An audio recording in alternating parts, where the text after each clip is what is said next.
Despite having a stable job working with kids and perfect credit, finding a pet-friendly rental was impossible. After months of searching, I finally found an affordable place, but there was a catch. The landlord lived on the property. At first, I tried to be understanding. Maybe she was just particular about her property. But soon the real nightmare began. One morning, as I was trying to leave for work, she cornered me.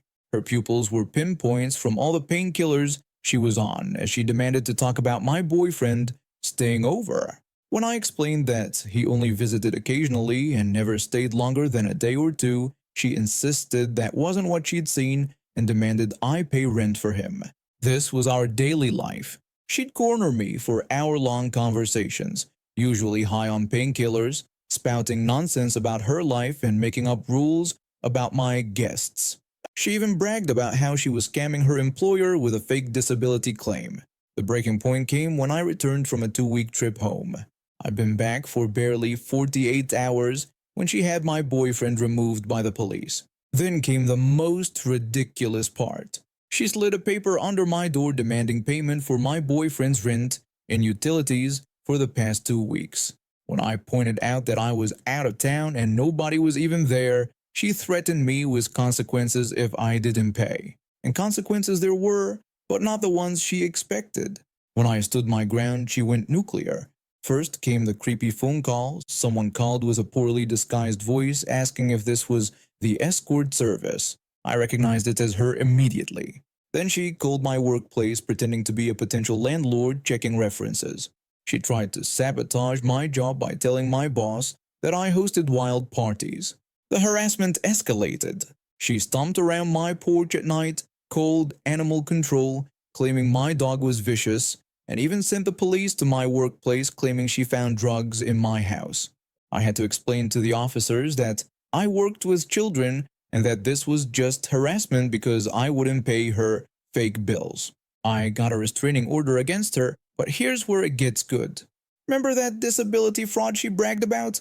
Well, I had videos of her doing construction work on her property, building an entire tool shed while supposedly being wheelchair-bound.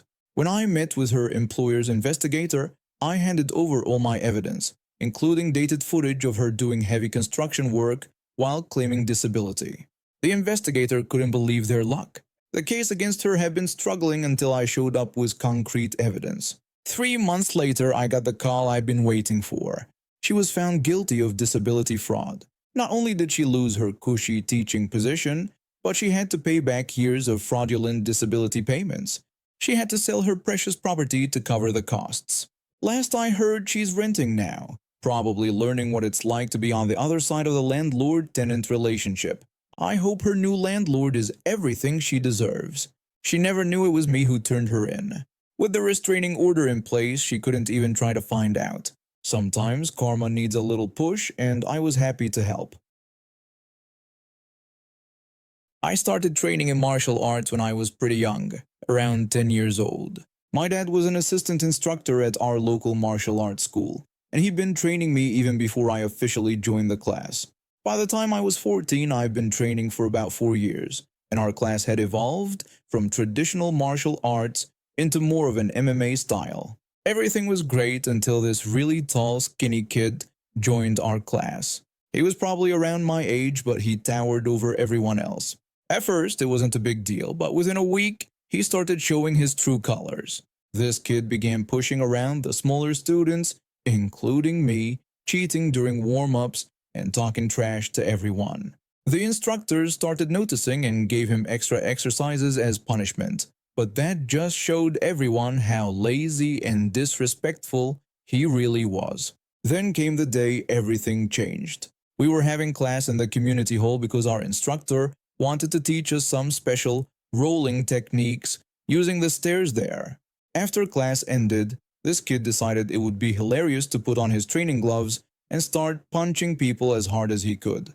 I didn't want to get in trouble for fighting, so I tried to wait outside, but he saw me leaving and started chasing me. I ran around corners and tables, but when I got to this row of planters, I realized I couldn't outrun him. He wasn't going to stop, so I turned around, no gloves on, and threw the hardest punch I could right at his face. By some miracle, I hit him square in the nose. He went down immediately, blood everywhere. I just lost it and started yelling and crying, telling him how sick I was of him picking on me and my friends, and how tired I was of him being such a jerk to everyone. One of the instructors came running over and took us both to the main hall where my dad and the kid's mom were. As soon as his mom saw the blood, she went ballistic, screaming about who had hurt her baby and threatening to sue whoever was responsible. My dad pulled me aside to hear what happened. I explained how the kid had been going around punching everyone with his gloves on and how I tried to run away but he was too fast. I told him I didn't want to get beat up, so I hit him first. Meanwhile, the kid was telling his mom a different story. He claimed he was just playing tag with everyone, and that I had punched him simply because I didn't like him. My dad overheard this lie and stepped in.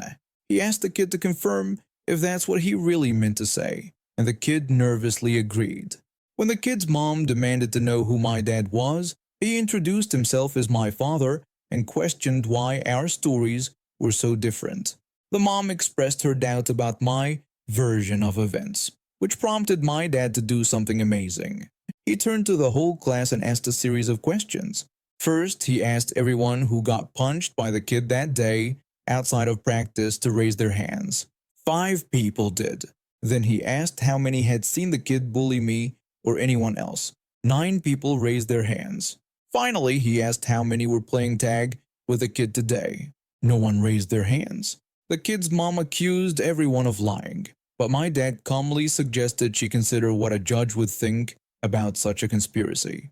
He pointed out that she'd know more about her son's behavior if she ever stayed to watch class, and suggested she ask any instructor about it. When she dismissed this, saying she'd rather talk to other parents who stay for class, my dad invited her to pick any of the 4 parents present. She just stood there in silence. My dad then called me over and I ran to his side immediately. He gave me clear instructions about defending myself if the kid bullied me again, and told me to speak up if I saw him bullying others. He explained that doing nothing when people get bullied is the same as supporting it, and I agreed to his terms. Finally, my dad addressed the mom, warning her that she'd hear about it if her son continued bullying anyone in the class. The mom just told her son to keep pressure on his nose, saying they'd see what his father thought about this when they got home. They left after that. The kid showed up for 2 more classes. His mom actually stayed for one of them, before quitting completely. We'd see him around the neighborhood sometimes since he lived nearby, but he always avoided us like the plague. After working non-stop for 3 years at my tech company, I finally saved enough for a month-long working vacation. I needed somewhere quiet with good internet and found this beautiful beach house on Airbnb. The photos looked amazing and the reviews were decent, though now I realize they were probably fake. I booked it for 4 weeks, paying a premium rate of $4,000 since it was peak season. The host, let's call her Karen, seemed nice enough in our initial messages, but things got weird the moment I arrived. When I got there, she immediately started showing me around, making sure to emphasize that it was her beautiful home and that everything was designer and extremely expensive. I tried to reassure her that I'd be careful with everything, but she just warned me that she'd be checking in daily to make sure I was treating her property right. I thought she was joking. She wasn't. The next morning at 7 a.m., I got my first text. She was complaining about water spots I'd left on the kitchen counter after making coffee, demanding I wipe everything down immediately. Before I could respond, she sent 5 more messages about proper cleaning techniques. That afternoon, she showed up unannounced. She started berating me for not using coasters and complained about how I was folding throws on her couch. When I pointed out that I had paid to stay there and was being respectful of her property while she couldn't just barge in whenever she wanted, she got even more aggressive. She insisted it was her house and she had every right to check on it. Then she demanded I clean the windows because they were getting smudgy. I was working on an important project when she arrived, but she wouldn't leave until I cleaned the windows to her satisfaction. That's when I noticed the cameras. They were hidden in fake plants, behind books, even in the bathroom vent. The texts became constant. She would complain about everything: my typing being too loud, sitting too close to her antique lamp, not loading the dishwasher correctly, and even taking too long in the shower, specifically pointing out that my 12-minute shower was excessive. I documented everything, including photos of the hidden cameras. On day 5, things reached a breaking point when she tried to force me to prepare dinner for her and her friends. She tried to guilt trip me, saying that since I was young and healthy, the least I could do was cook for them since I was staying in her beautiful home. When I refused and reminded her that I had paid to stay there and wasn't her personal chef, she got furious and stormed out mid-sentence. She came back an hour later in a rage. She ordered me to pack my things, saying I wasn't worthy of staying there and threatening to call the police if I didn't leave within 30 minutes. When I told her that was illegal since I had paid for 4 weeks, she just screamed that she didn't care and demanded I get out. I left that night, but not before gathering all my evidence. I contacted Airbnb immediately, filed a police report about the hidden cameras, especially in the bathroom, and got a lawyer. Turns out I wasn't her first victim. 5 other guests had similar experiences but were too intimidated to report her. The lawsuit was beautiful. Not only did I get my money back, but she was ordered to pay damages for privacy violations, illegal eviction, and harassment. Airbnb permanently banned her, and the local news picked up the story. Those camera recordings she kept, they became evidence against her. The judge was particularly interested in her admitting on camera that she deliberately created fake reviews. She ended up having to sell that precious house of hers to pay all the legal fees and damages to her previous guests who joined the lawsuit. Last I heard, she's now renting a small apartment and complaining on social media about how ungrateful guests ruined her life. Meanwhile, I'm enjoying my rescheduled vacation at a lovely resort where the only messages I get are asking if I'd like more towels. I've been friends with my college roommate for over 8 years now. We weren't super close at first, but we bonded over our shared love of classic literature and astronomy. That's actually what inspired my baby's name choice. I wanted to name my daughter after my favorite constellation, Cassiopeia. When I announced my pregnancy to our friend group, everyone was thrilled. My former roommate was especially excited since she had just found out she was pregnant too, about 2 months behind me. We were both having girls, and it felt like fate that we'd be going through this journey together. Everything was fine until I shared my chosen name during a casual dinner at my place. The moment I mentioned Cassiopeia, my friend's face changed. She got really quiet, then suddenly burst into tears. I asked her if she was okay and what was wrong. She responded by telling me that I couldn't use that name, repeating herself with increasing intensity. When I asked her what she meant, she revealed that she had been planning to name her own baby Cassiopeia, claiming it matched her aura perfectly. She was literally shaking as she said this. I thought she was joking at first, but she was dead serious. She went on a long rant about how she had always felt connected to the stars, and how she had spiritually claimed the name months ago. I reminded her that she hadn't even told anyone she was thinking about this name, but she wouldn't listen. She demanded that I pick another name, saying it wasn't fair to her or her baby. When I apologized, explaining that the name meant a lot to me too, she accused me of stealing her baby's destiny and threatened to take legal action. She started showing up at every baby-related event, introducing herself as Cassiopeia's real mother. She even created social media accounts with my chosen name, posting pictures of random babies and calling them my little Cassiopeia. The final straw came during my baby shower. She showed up uninvited, wearing a fake pregnancy bump. She was barely showing at 4 months and started telling everyone that I was trying to steal her baby's identity. She had even brought a cease and desist letter that she'd apparently written herself. My sister, who's a lawyer, had finally had enough. She pulled out her phone and showed everyone the social media accounts my former friend had made, including the disturbing posts where she was pretending to already have a baby named Cassiopeia.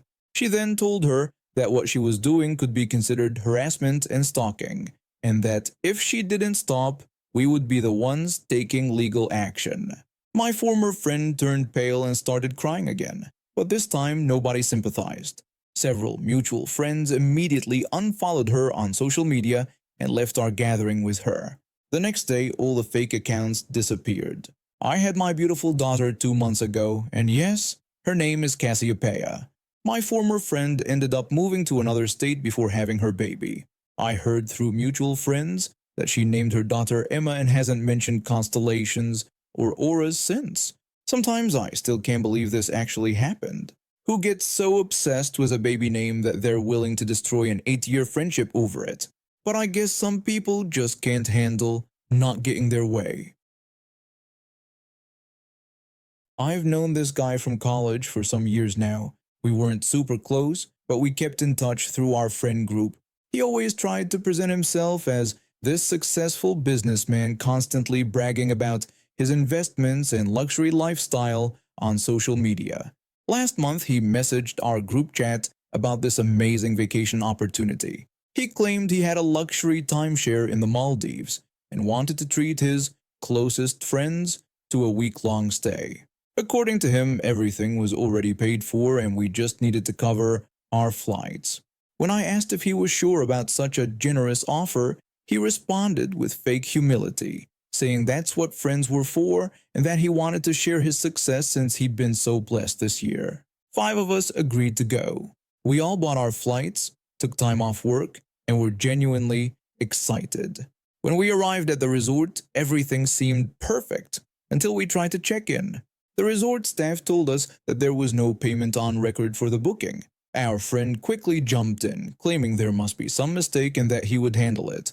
He pulled us aside to the lobby lounge, and that's when his true colors came out. He announced that there was a slight change of plans and that we needed to split the cost of the stay. I immediately confronted him about his earlier promise that everything was paid for. One of my friends chimed in, explaining that they had spent most of their savings just on the flight.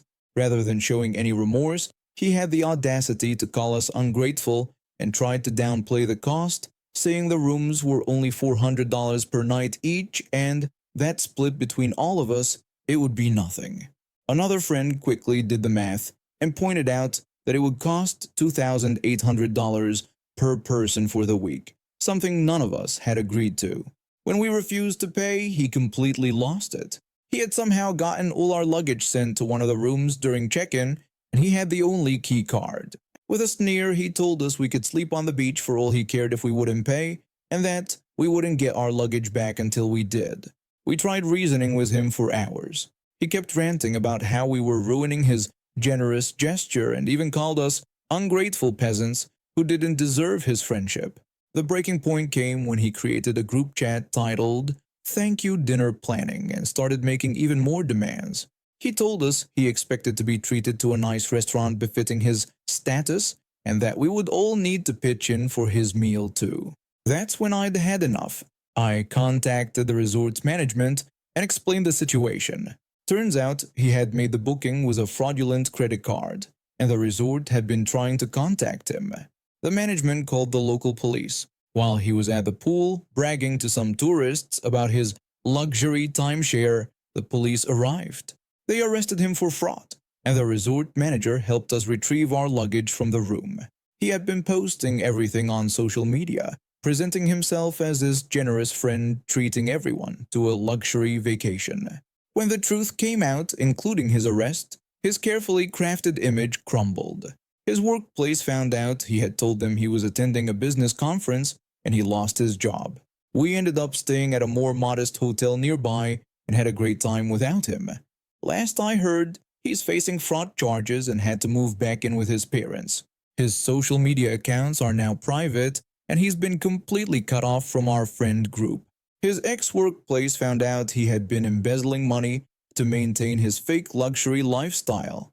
He is now facing serious criminal charges and will probably be spending his next vacation in a very different kind of all-inclusive facility.